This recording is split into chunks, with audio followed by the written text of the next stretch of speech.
Hello everyone, welcome to my channel. Students, today's topic is jumbled sentences asked in the CHSL examination conducted by the SSC.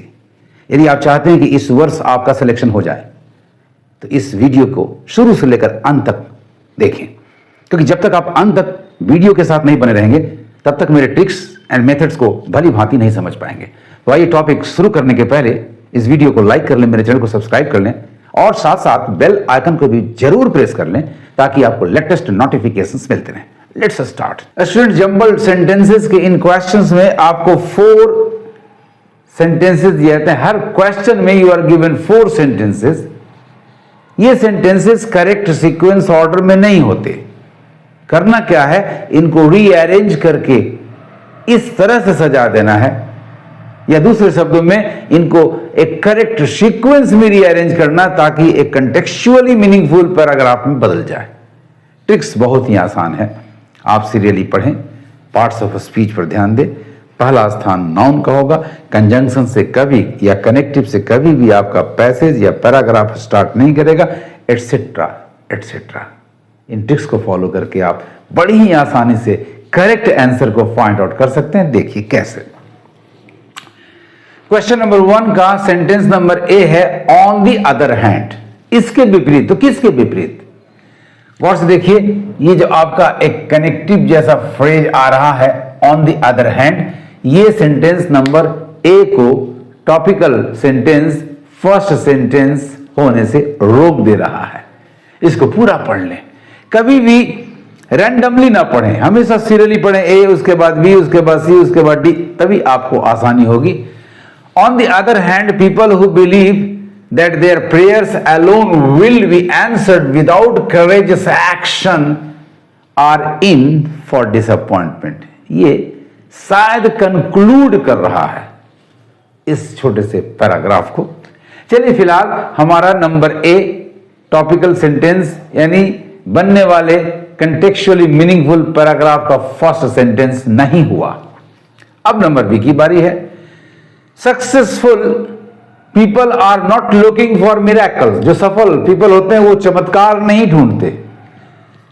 और easy task without any hurdles. Student, sentence number B में कोई भी word हमें नहीं रोक रहा है इसे टॉपिकल सेंटेंस होने से। यानी स्पष्ट हो गया कि बी हमारा टॉपिकल सेंटेंस हो गया, यानी उस करेक्ट ऑर्डर का पहला सेंटेंस हमारा बी होगा, फर्स्ट सेंटेंस। अब आइए सीधे आंसर चॉइसेस, आंसर ऑप्शंस पे जंप कर जाइए और देखिए कि कौन सा ऑप्शन या कौन कौन से ऑप्शंस बी से शुरू होते हैं। तो देखिए, एक नंबर ए बी से स्टार्ट हो रहा है, नंबर बी भी बी से स्टार्ट हो रहा है, नंबर सी ए से है तो इसको मैदान से बाहर कर दें, नंबर डी आपका बी से शुरू हो रहा है, यानी बी वाले को रोक के रखें। चलिए फिलहाल एक मेरा एलिमिनेटेड हो गया और 3 को हमें 3 पर कंसंट्रेट करना है। अब देखना है कि बी के बाद डी है या बी के बाद ए है या बी के बाद सी है। हमारा आंसर सामने आ जाएगा। अब जैसे ही आपने बी को पढ़ा तो देखिए फट से, successful people are not looking for miracles और easy task without any hurdles. ये हर्डल्स यहां आया, जरूर अगले सेंटेंस में इसका ही एक प्रतिरूप होगा या इसका पर्यायवाची शब्द होगा। देखिए कहां, तो सी में है दे, ठीक है, यहां दे सक्सेसफुल पीपल के लिए प्रोनाउन का काम कर रहा है, no problem. At what, look at what is left rather than what is lost and make efforts to succeed. Sorry, यहां हर्डल की ओर संकेत हमें नहीं मिला, पीपल की ओर संकेत मिल गया। तो बारी है नंबर डी का। चलिए यहां भी पीपल के लिए आपका दे आ रहा है। दे सीक करेज, ये ढूंढते हैं साहस, खोजते हैं साहस एंड स्ट्रेंथ और ताकत टू ओवरकम दीज हर्डल्स। गौर से देखिए, ये इशारा कर रहा है सेंटेंस नंबर बी के हर्डल्स की ओर। इसका मतलब बी के बाद ही डी होगा, यानी डी हमारा सेकंड सेंटेंस हो गया। देखिए हमारा डी सेकंड सेंटेंस हो गया। राइट आंसर आपने फाइंड आउट कर लिया 2 ही सेंटेंसेस पढ़ करके।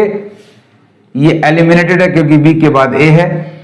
यहां भी हमें सिलेक्शन नहीं करने में बन रहा है क्योंकि बी के बाद सी है और हमें चाहिए बी के बाद डी।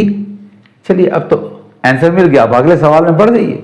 बट यहां मैं एक्सप्लेन करने के लिए थोड़ा ठहरूंगा On the other hand, people who believe that their prayers alone will be answered without courageous action are in for disappointment. तो गौर से देखिए, डी के बाद ए की बारी नहीं आ रही। तो मैंने शुरू में कहा था कि ए लगता है कि ये पैसेज को कंक्लूड कर रहा है, इसका मतलब सी आपका थर्ड सेंटेंस हो गया। गौर से देखिए, दे के जवाब में यहां दे भी है, पीपल को रेफर कर रहा है। They look at what is left rather than what is lost and make efforts to succeed. यानी सबसे पहले आपका बी, उसके बाद डी, उसके बाद सी, और लास्ट में आपका नंबर ए आ गया। फोर्थ सेंटेंस करेक्ट ऑर्डर निकला। On the other hand, people who believe that their prayers alone will be answered without courageous action are in for disappoint. ऐसे ही लोग निराशा के दायरे में चले जाते हैं। तो स्टूडेंट्स, करेक्ट ऑर्डर हुआ आपका number A, B, D, C, A. B आपका first, D second, C third और ए फोर्थ। और कंटेक्चुअली मीनिंगफुल पैराग्राफ आपके सामने क्या आया? On the other hand, people who believe that their prayers alone will be answered without courageous action are in for disappointment. उसके बाद D, they seek courage and strength to overcome these obstacles. और तब उसके बाद आ रहा है number C, they look at what is left rather than what is lost and make efforts to succeed. और last में कंक्लूजन है नंबर A से, on the other hand, people who believe that their prayers alone will be answered without courageous action are in for disappointment. Question number 2 की बारी है, अब इस पर ध्यान दें। On the answer sheet, darken the circle of the correct answer against each question. अब यहां देखिए, on the answer sheet सीधे आया, फिर कह रहा है darken the circle of the correct answer against each question. यानी हमारा टॉपिकल सेंटेंस वह सेंटेंस होगा जिसमें आंसर की बात या आंसर चॉइसेस की बात आ रही हो। इसका मतलब नंबर ए आपका फर्स्ट नहीं होगा। तो फिर बी को पढ़ते हैं। You must select the best answer for each question out of which. कहां से, किनमें से सिलेक्ट करेंगे, ये रुकावट है। तो सबसे पहले तो सीधे आंसर शीट आया और फिर यहां आया डार्कन द सर्कल, ये रोका।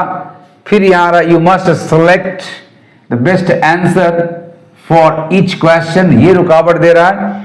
इसका मतलब बी भी हमारा फर्स्ट सेंटेंस नहीं होगा। सी, ईच क्वेश्चन, द गौर से देखिए मिल गया, each question is followed by 4 answer choices marked 1, 2, 3 and 4 और A, B, C and D। ये आपका फर्स्ट सेंटेंस हो गया माय डियर स्टूडेंट। सबसे पहले C हो गया, आप ढूंढिए C से स्टार्ट होने वाला। अरे बाबा, मात्र एक ही आंसर मिला। A, D से स्टार्ट हो रहा है, B आपका B से स्टार्ट हो रहा है, C आपका A से स्टार्ट हो रहा है और एकमात्र ऑप्शन है D जो C से स्टार्ट हो रहा है। चलिए, आपका आंसर एक ही सेंटेंस से मिल गया, एकदम निश्चिंत होकर के, बिना किसी डर दुविधा के। अगले सवाल में आपको बढ़ जाना, लेकिन मैं एक्सप्लेन तो करूंगा।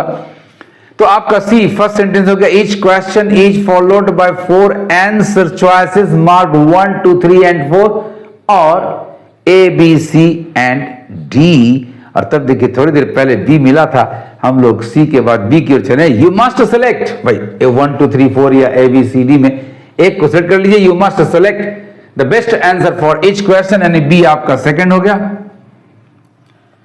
गौर से देखिए, आपने बी को दूसरे स्थान पर पाया। और तब देखिए, तब उसके बाद ऑन द आंसर शीट, यानी क्वेश्चन को आपने पढ़ लिया, आंसर आपने सेलेक्ट कर लिया कि अच्छा इसका ये आंसर होगा। तब लौटिए, आइए ओएमआर शीट पर। On the answer sheet, darken the circle of the correct answer against each question. देखिए, ये थर्ड सेंटेंस हो गया आपका, ए थर्ड सेंटेंस हो गया और लास्ट बच गया डी, ये फोर्थ सेंटेंस हो गया। If you darken more than 1 circle, the answer will be counted as wrong. Right answer my dear students is option number D. बाकी को आप उठाकर बाहर फेंक दीजिए, एलिमिनेट कर दीजिए। और कंप्लीटेड जो कंटेक्चुअली मीनिंगफुल पैराग्राफ बना वो ये बना। सबसे पहले हम लेंगे नंबर सी को। Each question is followed by 4 answer choices marked 1, 2, 3 and 4 और A, B, C and T। और तब उसके बाद लेंगे नंबर बी को। You must select the best answer for each question. उसके बाद बारी है आंसर शीट पर आने की। On the answer sheet darken the circle of the correct answer against each question. और तब कंक्लूजन है जो कि एक वार्निंग है, एक एडवाइस है। If you darken more than 1 circle the answer will be counted as wrong. Students, आपको मेरे ट्रिक्स, मेरे मेथड्स कैसे लगे कमेंट जरूर करें, मैं जवाब दूंगा। और यदि आप इस वर्ष नौकरी में आना चाहते हैं तो इस वीडियो को हाइप, लाइक और शेयर करना ना भूलें। Thank you for watching my video.